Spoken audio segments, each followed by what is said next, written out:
Welcome to Planet of the Associations. I'm Seth Kahn. And I'm Mark Levy. And we're glad you're here. We're going to be talking about things that are oblique, obscure, acute. We're not going to come at associations head on here. We're going to go around the bend. And the reason that we're going to do that is because of the tremendous value of indirect approach. You want to say a little bit about that, Mark? Oh, sure. Well, I originally realized the power of indirection. By the way, I was interviewed today on a podcast for writers, so I happen to have my book. This was not planned. I had my drink on top of this. I just want to tell you.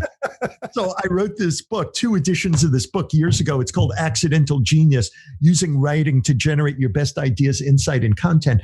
And it's about the best technique I have ever found to solve business problems and create new ideas. And the reason why I can say that is because it's not my technique. That's just my take on it. And it's the idea of free writing. Some of you know the idea of free writing as in free from the normal rules of writing. It's essentially freestyle journaling. I'll go into it later if you want, but just the high level right now is it's freestyle journaling about your business problem for, like, let's say 10 minutes nonstop, writing as quickly as you possibly can and knowing that you're not going to have to share it with anyone. So you can say whatever it is you want, and you can curse, you can do all kinds of things. And when you do that, what it does is normally our internal editors give us the same ideas, insights, and stories over and over and over and over and over again. So a lot of overs. A lot of overs. Yeah.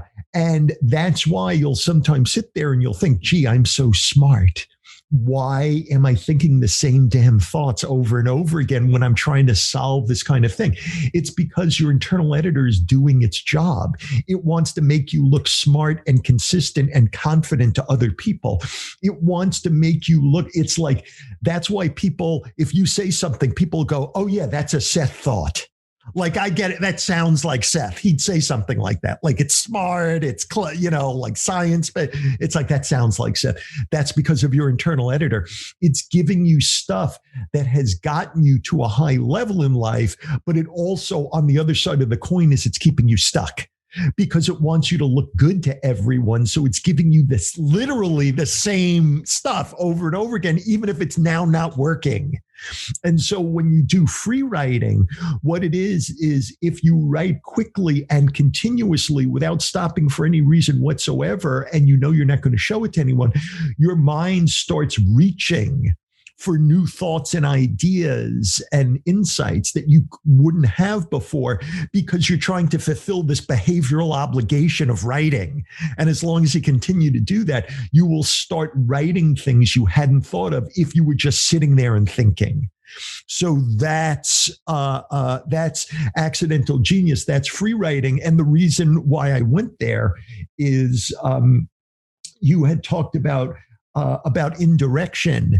So to me, an important part of free writing is because you have to keep writing, you have to reach, and you start reaching beyond what you would normally reach for. So I wrote that book originally. It's the first book ever written on, there had been books about using free writing to write like business memos or whatnot. But when I wrote that book 20 odd years ago, the first edition of it, there had never been a book on using free writing to solve business problems. And that's because I'd be sitting there free writing because I did assignments for newspapers and magazines. So I would be free writing about an interview I did with Leonardo DiCaprio or Mark Wahlberg. I'd be sitting there writing this kind of thing up, or seeing Paul Weller in concert or something like that. I'm sitting there writing. And by allowing myself to digress, I was solving my business problems as I was writing about Leonardo DiCaprio. So I would end the session with an article on Leonardo DiCaprio and, oh yeah, here's how to solve this biz dev problem. They were all there because I wrote an entire book on how I did that.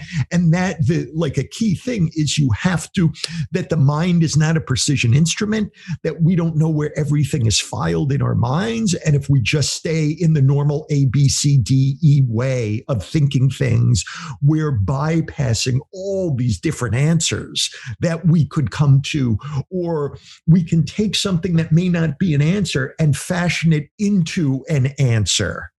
Which, by the way, as I say that, it reminds me, a friend of mine years ago, she worked for Stanford. She taught at Stanford, and she wrote a book on improv. And she had said in the book something like, don't wait for the right word, that you say whatever it is that comes to mind, and then you make it right once it's out there. So you don't wait. That's how you do improv. And you know this better than I do, because I never studied improv.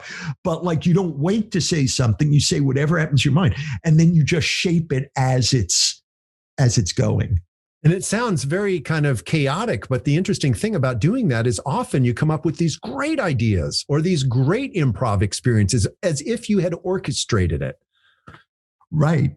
Oh, today I some of you know I create magic tricks and I create magic shows. So just today I was doing free writing, and like I created a whole new trick just from deliberately trying to create mistakes while it was that I was writing, because my normal A, B, C, D logic was not getting me to where I wanted. So I deliberately introduced things that weren't part of the normal situation, and it got me into a brand new place.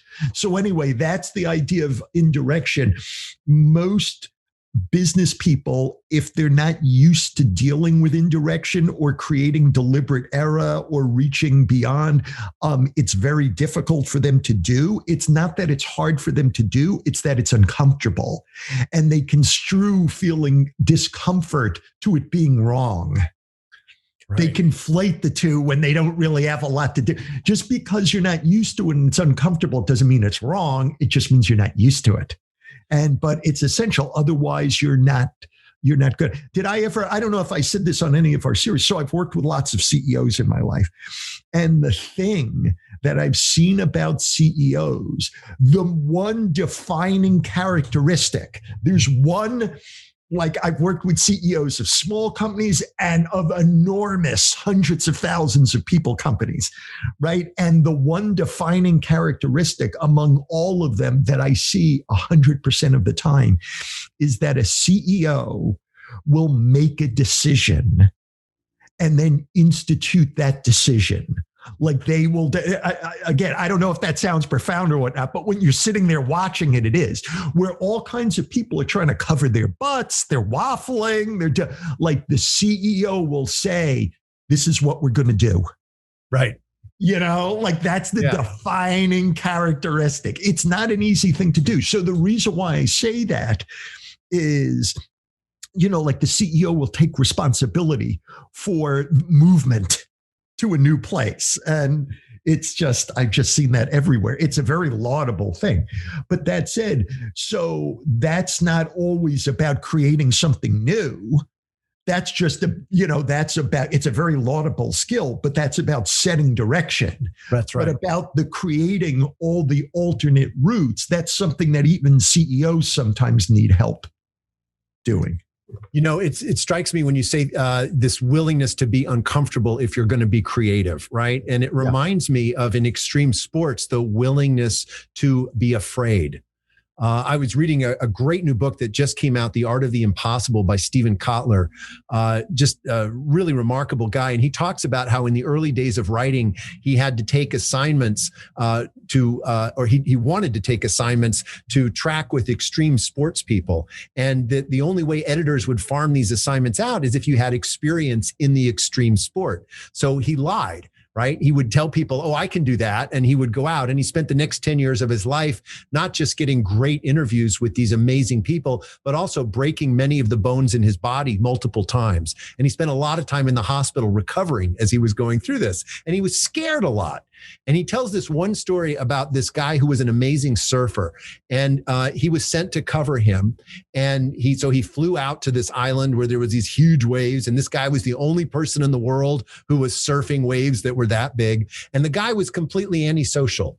He had no interest in his competitors. He had no interest in other people participating in his sport. He had no interest in the press. He had no interest in people in general. He just wanted to be out there doing this amazing thing. And that's one of the reasons why he was so accomplished at it, is because he was doing it all the time.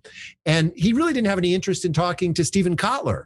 Right. So, but Stephen Kotler's like, I came here, I got to get a story. he kept fishing for questions where the guy would start to open up. And finally, the guy said, look, get on my jet ski. I want to show you something.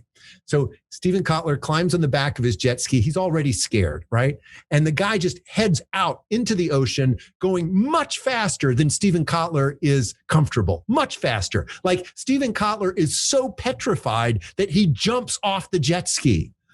And the guy circles around, reaches down and grabs him and says 2 words to him. He says, "You too." Puts him back on the jet ski, and they go back to shore, and the guy opens up to him. And he says, "You're afraid too. I spend all of my life being afraid. I had to learn how to do what I do and be afraid, because I'm not getting away from the fear. And what I'm doing, I'm actually going into the fear." And Stephen Kotler says this is a common trait that you see among people who are able to achieve really remarkable things that other people think are impossible, is their willingness to experience the fear and not let that stop them. That just reminded me of the discomfort you were talking about. Well, I appreciate you saying that. And one thing that I try to do, there's a quote that's ascribed to Eleanor Roosevelt, but I don't know that there's ever been any substantiation that Eleanor Roosevelt ever said this. But if you look it up, it seems like Eleanor Roosevelt said it. I have my doubts. It's do one thing you fear, do one thing you fear every day, something along those lines. And so to me, I've actually followed that. I don't follow it continuously. It's not a 365-day-a-year thing, but I'll get into fear-based jags where I'll for weeks at a time. And to me, the key is the everyday, because it's so defined that it allows me, it's not do something you fear, because then you can say, oh, that today I'm in prep.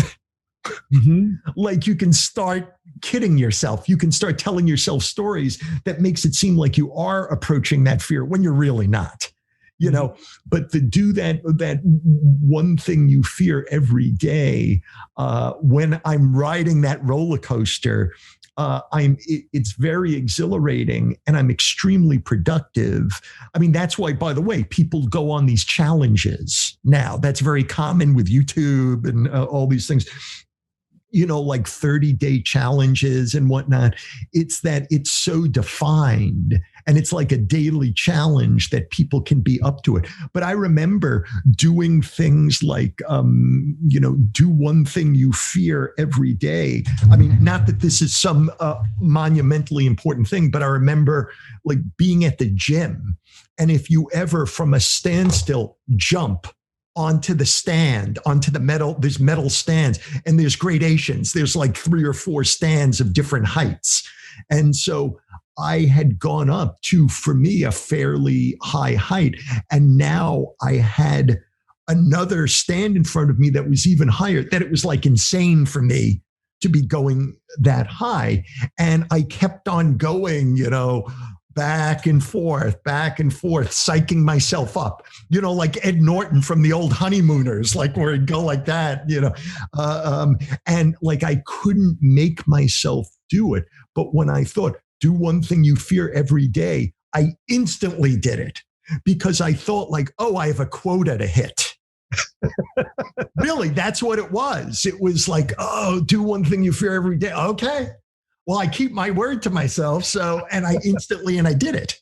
But it just reminds me, I don't know how we got onto this, but like the idea of fear, and how did we get into this fear-based talk? Well, I just want to say before I answer that question that it's just interesting to me that you gave your mind a different task and then it was able to execute something that it was blocking before that. right? Like Say it again. the task was meet your quota of doing something you're afraid of every day. Your mind was, okay, I'm down with that. I'll do it. But if the task was jump up to this high platform, your mind wasn't down with it. It was like, right. Scary. That's interesting. Yeah. Yeah. And that reminds me of a good friend, Scott Ettinger. I believe you know Scott. Oh, I love Scott. Yeah. Scott's an amazing thought leader in the space of sales. Yeah. And, Scott told me about doing a bungee jump once. And he was showing me pictures of him doing this bungee jump. And he described the experience of being on the platform, and they strapped him in. He had all the safety precautions, everything. He was ready to go, but he wasn't going. And the guy said, "What are you doing?" And he said, I'm psyching myself up to do this." And the guy says, "It doesn't happen. You can't. You won't. Just jump." And he did. But it's like there's that part in us that wants to be ready to do something that's a high risk activity, and sometimes we just won't be. Right. Right. Well, I'm trying to think about when you made that very astute comment that when it was jumping to the next thing, I couldn't do it, but it was fulfilling my obligation about doing one thing I fear every day. I think, and maybe I'm wrong about this, I might reconsider what I'm saying, but it seemed like one of those was goal oriented, like one was outcome oriented, and one was process oriented. Maybe I'm wrong about that, but when I think about jumping to the next highest medal stand, that seems to be an outcome. It's like, go win. Right. Well, go, like dominate that. And it's like, oh man, I don't know that I want to do this. I might not make it. And then I'm going to hit into this metal thing and fall over, and hurt myself. Whereas the other was process, do one thing you fear every day. Oh, okay. So I'm just going to adhere to this process. It's kind of like, by the way, free writing. What I talked to you about before is, this is very common.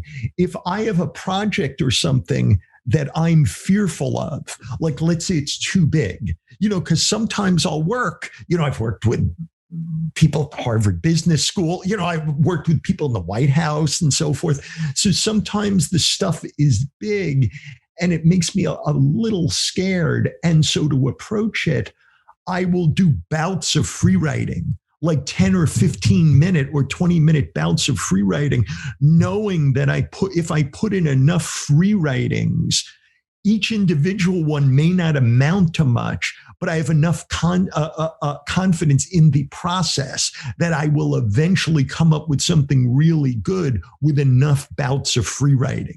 So that's in my mind, that's like do one thing you fear every day. It's like, oh, do 10 minutes of free writing. Now do another 10 minutes of free writing. It's artists would call it trust the process, as opposed to I'm going to climb Mount Everest. Right. I do the same thing. Interesting. So when I've got something that I've got to tackle that's really large or super important and I don't know what to do, I'll do free writing, and it really helps. I don't know if there's a combination of actually kind of milking ideas from my consciousness that are outside of my comfort zone that come up in the free writing, but it's also something about just like dwelling on and contemplating and sifting through the thing that I'm scared about. Somehow it lowers the fear factor for me. You had asked me earlier about what were we talking about when we talked about being willing to lean into the fear, and how is that related to comfort and leaders and associations and all of that. So I want to come back to that, which is that, a lot of the work that I do is around these grand challenges where you take on a big goal. It's intractable. Essentially, we're asking leaders to get involved in leading a project that's never been successfully carried out before, ever. Right? So you think about all the risk that's in that. And not only that, but to make a big bet on it. Like, I'm going to bet the esteem of my organization on doing something that so far nobody's been able to pull off. Right? And to do it publicly. That's right. And so, and yet these grand challenges can be wildly successful, and they can garner so much magnetism for the organization that there's a lot of allure. And so, and also there seems to be some kind of a personality thing, like people are drawn to doing something big that makes a positive difference in the world. But what's required is that they jump in the deep end of a pool when they don't know how to swim. And that's one of the traits that I see in association leaders who are successful at these grand challenges. They actually enjoy that.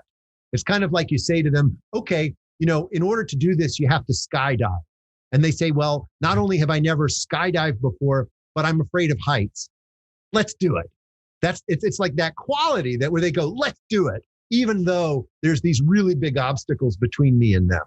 And that willingness to put yourself into a unfamiliar space where you don't have advanced skill and figure it out is extraordinary in developing the competence of the CEO, of the leader, right? I mean, they get the confidence that comes from, creating expertise in an area they don't know, but they also get the confidence that goes along with, I tried something that was really far out there, that was really high risk, but it was also high reward, and I got the reward. So let's do another one. It's like there's some kind of enthusiasm that comes. It's almost like an adrenaline junkie, but it's not the same thing as skydiving and bungee jumping. It's about leading an organization. Why do you think, I've thought about this before, I'm not sure I've come to any definitive thought. Why do you think people like challenges? Like, why do you think they take on challenges? You mean big challenges like what we're just talking about, as opposed to little challenges, or any kind of challenge? I guess I was thinking of any kind of challenge. But. Well, I think about, I try and go to my own life, mastering the Rubik's Cube, for example. When I was a kid, I could never do a Rubik's Cube. I would just get lost. And I mean, I'd play with it. I'd get a couple of things going and, I'd eventually fall apart and I'd abandon it. So when I became an adult, I decided I wanted to be able to crack a Rubik's Cube. And now I can reliably solve the Rubik's Cube over and over and over again. And it required new skill development for me. I had to be able to kind of think in 3D. I had to be able to see patterns and understand algorithms that required more than moving something around in 2-dimensional space. It had to move around in 3-dimensional space. And it built a new capacity in my brain by doing that. So there was a double payoff. There was both now I can do a Rubik's Cube. I'm not intimidated by it anymore. That's fun. And second, there was this new capacity that came as a result of it. Scuba diving was the same way. I got into scuba diving when I was really young. And, it was scary for me at first, especially buddy breathing or going, you go down underwater, you're in the bottom. I was in a lake. You're in the bottom of a lake. You're passing a respirator back and forth, and you really can't breathe when the other guy's got it. But after a while, you learn how to do it, and then you have a new confidence level. Interesting. Have you ever done the Rubik's Cube in a lake underwater? No, I haven't, but I think I could. There's a new challenge for you.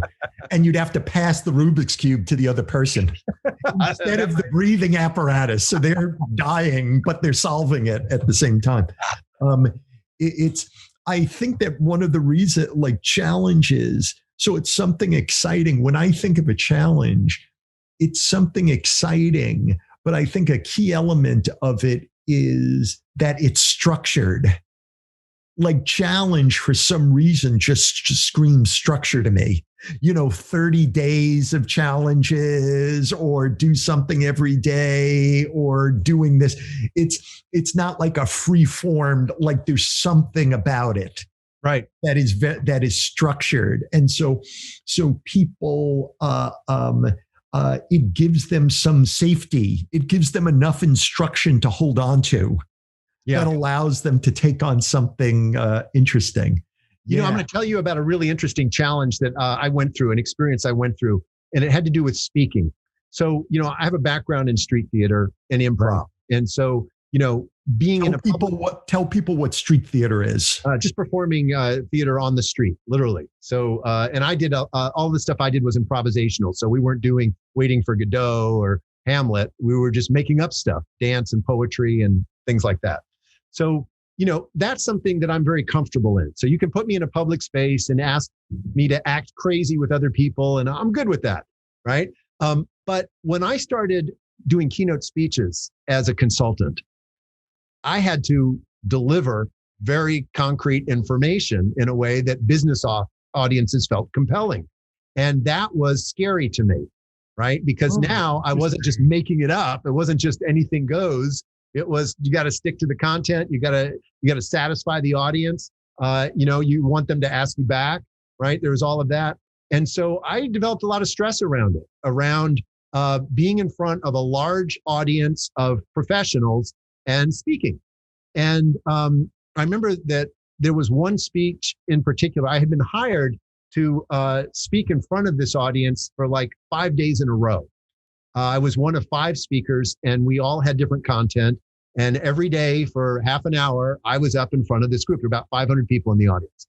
And the first day I went up there, and I was petrified, and I almost forgot what I was saying. I really was like, my mind was, the fear factor was kicking in and getting in the way of my delivery. And so I went back to my hotel room, and I thought, the only way that I'm ever going to feel comfortable is if I figure out what's bothering me while I'm speaking. This is not something I can figure out in my hotel room and then it'll be handled when I'm on stage. I have to be able to do this while I'm on stage. I have to address this issue while I'm in front of the audience. So I went back the next day, and I set this up for myself intentionally. While I was delivering my speech, what was a speech? It was a talk. While I was delivering my talk, I split my brain. And part of me was saying, what are you feeling? What's the physical sensation that's going on? What are you afraid of? What is it that you're going to do to overcome that? How are you going to get through this? What kind of intervention can you create now that will change the energy? And I literally was doing 2 things at once. So I was, here's my talk, blah, blah, blah. And Seth, what's going on with you? How are you getting scared? Are you fixing it? And I was able, through that split, to actually have a breakthrough during my half hour and address the fundamental issue that was causing the fear in me and resolve it to the place where I was able to be 100% present by the time it was over. And ever since then, it's been fine. But I knew that I had to figure it out while I was in front of people, that I couldn't, it wouldn't be something I could do back in my room. That's interesting. That reminds me, years ago in Manhattan, I took a course in stand-up. And when I say I took a course in stand-up, it was, I think, a 2-week long course. Oh, it's not like, it's not like 5 months or something like that. And so you went in and you had to write jokes, and then you had to deliver them to the class. And I think, and I may be wrong on the exact stuff, maybe it was 3 weeks, but I think it was 2. But it was like we met twice a week for the 2 weeks, and you had to get up each week and do your set, had to write new jokes and do your set. And the final was you had to do a Saturday night of stand-up at a real Manhattan comedy club. Wow. And so I picked Caroline's, which is the famous club on Broadway where, Seinfeld and Gilbert Gottfried and all those people play. And so I was doing 5 minutes at on a Saturday night. And the night or two before, I met with my teacher, this guy, Steven Rosenfeld, who was wonderful. And I met with him and I said, I'm super scared of going up there and doing it. And he said, why are you scared? He said, you have such a great set. It's such a literate, great set. And I said, I don't know, I'm scared I'm going to forget my material, or I gave him all these reasons. And he said, and here's why I'm telling you this whole story. It's a very meaningful story to me. He said, doing a great job up there and doing a perfect job up there are 2 different things. They have nothing to do with one another. He said, to want to do a perfect job up there, he said, it would be like me saying, I want to drive to Cape Cod this weekend, but I want to do it without making a left turn. He said, what's not making a left turn have to do with getting to Cape Cod? It is nothing. So he didn't say this, but it's essentially, it's like adding a design parameter to the project that has nothing to do with the project's success, but thinking that it does. So he had said, I have seen people give talks. He said, I've seen them forget their jokes. I've seen them break down in tears on stage. I've seen them have to pull their set on a piece of paper out of their pocket and do stuff. He said, I've seen everything, and I've seen people love them. He said, I've also seen people speak perfectly, and they've not made a dent in anyone's mind. Wow. So to me, like, by the way, I went up and I did great. They asked me back, but like one of the reasons why I was able to was that thinking. Now, whenever I speak, because I'm a keynoter, right? I've talked to 3,000 people at once.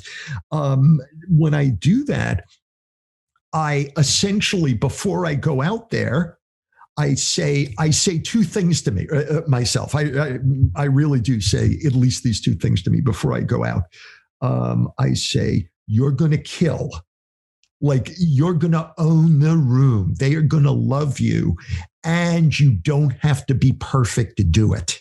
Oh, nice. So I have those two things. You're going to own the room, and you don't have to be perfect to own the room. And you know what I mean? And I'm really excited when I get out there. And so this idea, I think, we're talking to associations about fear or so. So this idea of challenges and structure, but also about this idea of if you want to take on something big, it doesn't mean that you need to do it perfectly. Perfect is a design parameter that you're attaching to it that may have and likely has nothing to do with what it is that you're talking about, right? That you're going to do, that you can create. If you think about any like big thing that's happened in the world, any great thing, a Gandhi, a Martin Luther King, Kennedy, like any of these great things that happened, like none of them did anything perfectly. Everyone who's listening to this, if you think about your greatest achievements that you've ever taken on, you made so many errors and so many mistakes in accomplishing every single friggin' great thing that you did. You may not think of it that way, but if you just take one of them and you go back and you it's like you made mistakes that you don't even remember today. But, we kind of blind ourselves to that. We forget about it, right? Is that? Oh, yeah. That's beautiful advice for anyone who wants to lead, really. And with that, we'll close out this episode and we'll see you in the next one.